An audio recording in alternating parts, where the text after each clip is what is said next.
بسم اللہ الرحمن الرحیم۔ السلام علیکم ناظرین۔ ڈینگی ایک خطرناک اور جان لیوا مرض ہے جس کا اگر وقت پر علاج نہ کروایا جائے تو بھاری نقصان اٹھانا پڑ سکتا ہے۔ اس وقت پاکستان کے مختلف شہروں میں ڈینگی وائرس تیزی سے پھیل رہا ہے، جس سے یہ بات ظاہر ہوتی ہے کہ شہری اپنی حفاظت خود نہیں کر رہے ہیں اور اسپتال میں ڈینگی کے مریضوں میں اضافہ ہوتا چلا جا رہا ہے۔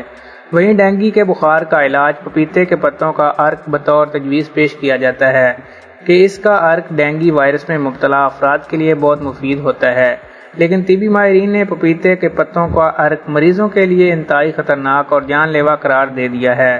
وہ کیسے، آئیے آپ کو بتاتے ہیں۔ ویڈیو میں مزید آگے بڑھنے سے پہلے ویڈیو کو لائک اور چینل کو سبسکرائب کر دیں۔ ڈاکٹرز کے مطابق پپیتے کے پتوں میں ڈینگی کے مرض کا کوئی علاج موجود ہی نہیں ہے، اس طرح کے ٹوٹکوں سے گریز کیا جائے۔